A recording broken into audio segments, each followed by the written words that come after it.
Have y'all ever looked out at the woods or the forest and thought about how cool it would be if everything you were looking at was some type of fruit tree or some other type of edible plant? Maybe you haven't, but I have. So I decided to design our garden in a way to make that possible. Now it's going to take some time before it's fully established and that can become a reality, but it's a childhood dream that's at our fingertips now, and one that I had honestly kind of forgotten about until it came around full circle in a way that helped to save my life. Welcome back, my people. And if you're new here, welcome. We've got a bit of work to do up in the garden today. We've also got a guy coming out to give us an estimate to fence in the entire garden. So while we wait for him, we're gonna do some of this work, and I'm gonna catch y'all up on how I got into this food forest type style of gardening.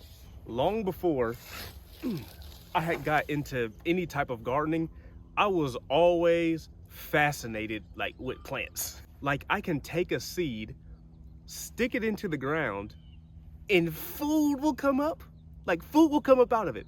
Not only will food come up, but it tastes good and is good for me. Like that's wild.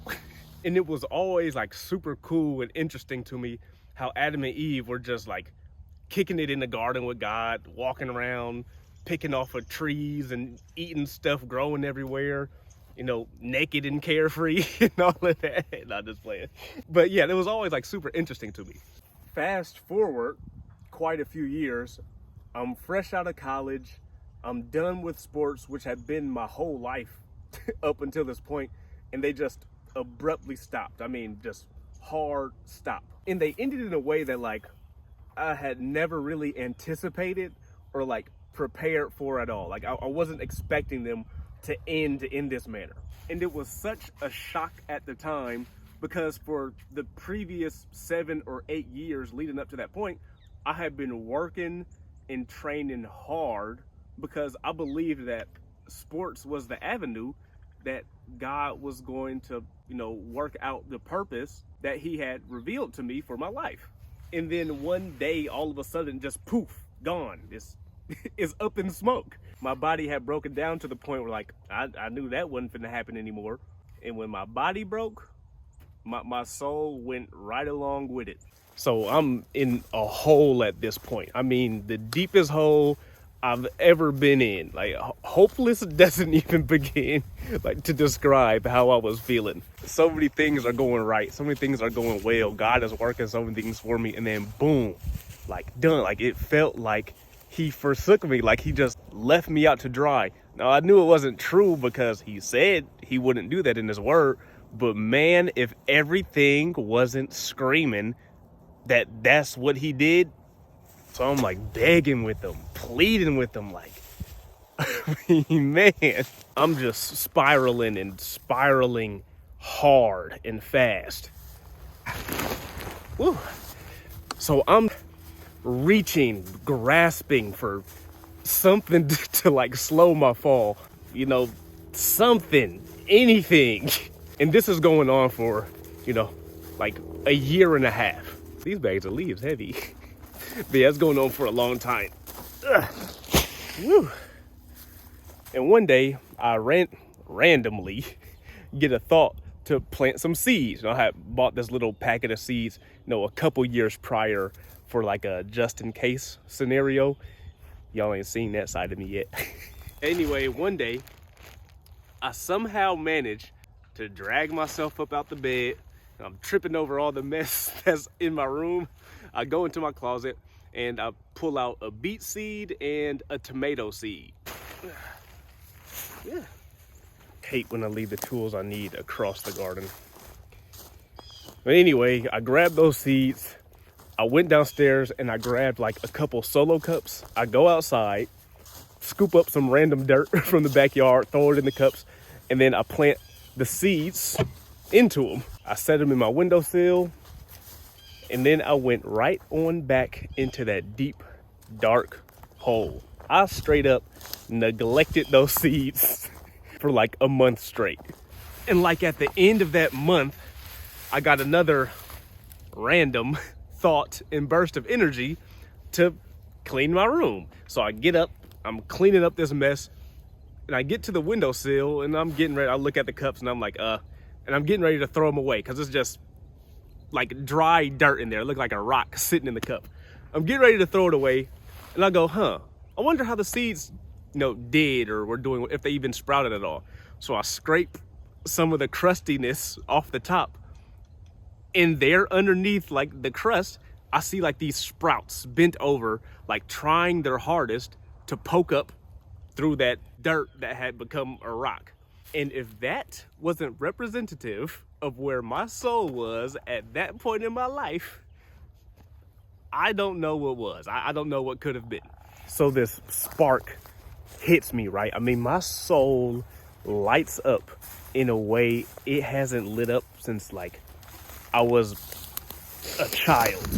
So I run downstairs with the cups, I go to the sink, I pour some water in there, and I run back upstairs, sit them back in the windowsill, and then like I start researching, everything I can to learn how to take care of these plants. Quick thing about me, if something even slightly interests me, I'm going to figure out everything there is to know about it by the end of the week. That's just how I am.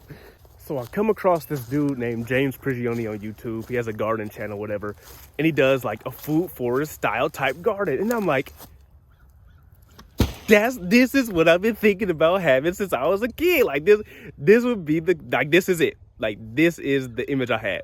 And then he's going on, he keeps talking about this dude, Paul Gauci this, Paul Gauci that. And I'm like, who is Paul Gauci? So I look up Paul Gauci. Turns out Paul Gauci has a film called the Back to Eden film. And y'all, that video brought so much life to my spirit. God spoke to me so much through all of this that once it was over and I was done, I laid on that ground and cried like a mug. I ain't even gonna hold you. I laid there and I wept. For over a year straight, the enemy was in my ear and in my head all day, every day, talking about, oh, God's done with you. Your purpose is, whatever. You screwed up too bad. You a failure. This is hopeless. He done with you. You might as well just. And God came through with those seeds he led me to and with that film, and he cut that mess clean off. And the enemy just darted right on up off of me. And at this point, I'm like, okay, I gotta go see this. Like, I gotta go see what dude about. So I book a flight. I go all the way out to Washington to see this man garden. If I would have talked to myself like 2 years prior and said, oh yeah, this is what you're gonna be doing in 2 years, I would have looked at myself like, bro, what are you talking about? So I shoot out to his crib. I pull up. I'm walking around, and I'm like, man, you could just feel the peace when you get there. So I'm walking around. I'm listening to him talk as he giving the tour. I'm looking at all these giant fruits and vegetables, how healthy they are, growing everywhere. I'm tasting the stuff, and I'm like, this is it. This is it. You like sour? Yeah, try this one. Whoa. Oh, what the heck? That joint's sweet. Nigga, I hate blueberries, right? Can't stand blueberries. Man, I went over to his blueberry bushes, picked off a couple blueberries, and ate the mugs. I stopped dead in my tracks as I'm popping them in my mouth, turned right back around and went to that blueberry bush.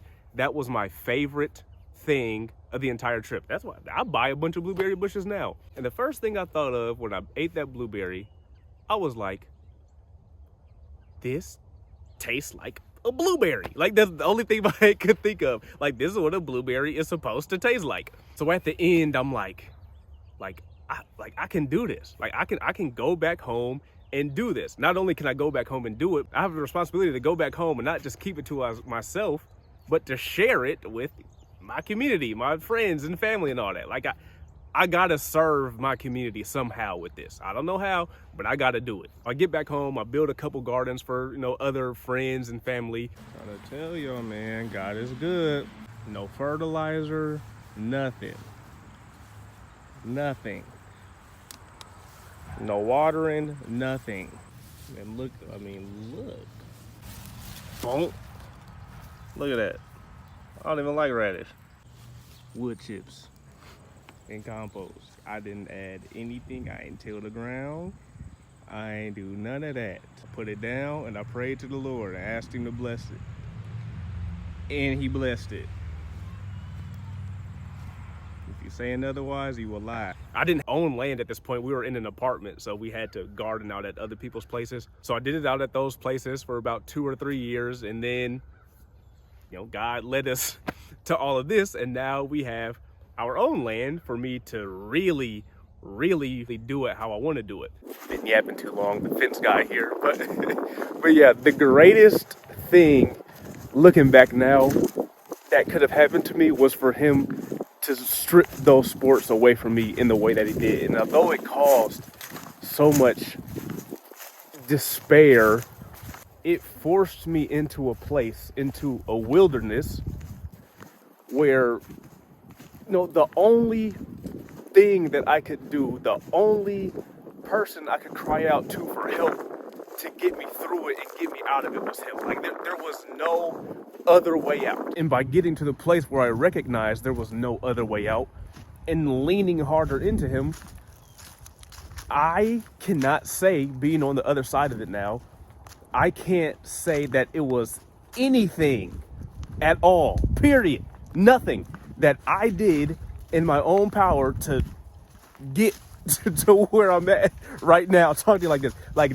there was nothing else other than him and him alone that got me through to the other side of things. And he proved yet again his trustworthiness and his faithfulness, you know, to his word and to his promises. And now coming out on this side of it, there is nothing, and I mean nothing, that I can say is more dependable and guaranteed than the word and the promises of God.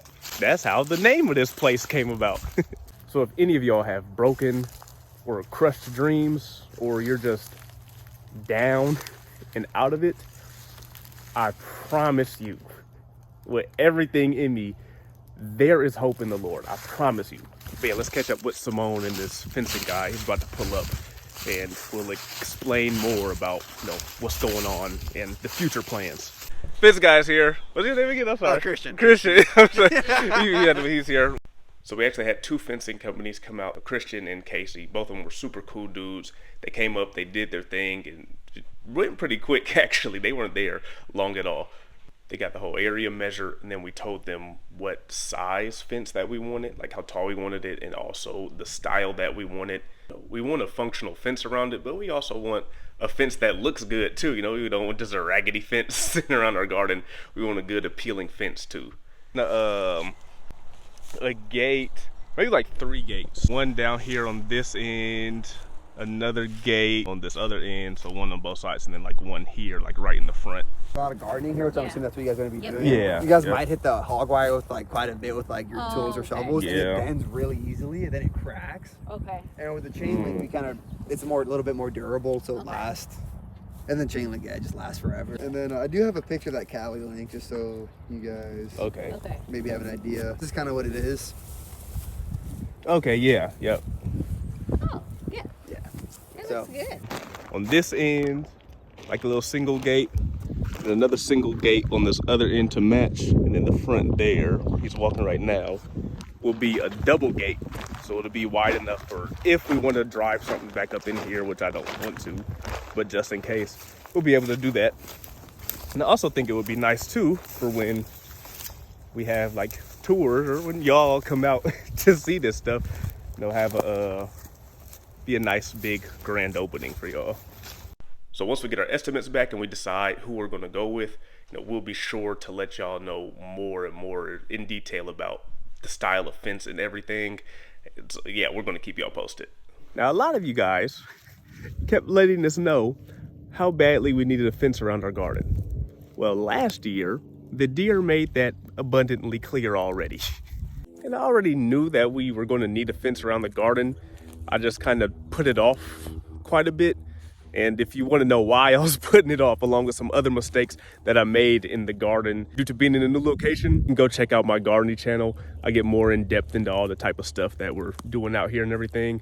But yeah, I have a video on that, along with some other mistakes that I made, and, you know, the whole reasoning behind them and what I'm going to do moving forward. So the fence was the #1 priority this year, getting that rolling. So what we have left is I just have to order maybe like one more silage tarp to cover a small little area over here. I'm going to be getting started on seeds here, and probably about the next 2 to 3 weeks or so, I'm going to start some tomatoes, some peppers, and I'm also going to be ordering our fruit trees again here pretty soon. Like, yeah, we ordered a bunch last year, but you know, again, the deer, we didn't have a fence. They came in and wiped out all of our perennial plants, like everything. So we're going to have to reorder again this year, but I'm waiting until that fence construction starts and gets pretty close to being done before I go ahead and put in an order for anything. I'm not flushing another $1,000 down the toilet. I can't do that. So as all these garden things continue to pick up in frequency, and as we get more and more and more into the year and into the season, we'll be sure to let y'all know all of what we're doing here. And also you can check out my gardening channel so you can see more and more in depth of, you know, the stuff that we're doing up here. Yeah, thank you guys for taking some of your time to hang out with us today. I'm sorry Simone wasn't around. She was pretty busy. Keep making sure to let us know in the comments what you would like to, you know, see us do around here, see what we have going on. And look forward to seeing y'all down in the comments and seeing you guys next week. Catch y'all then. Peace.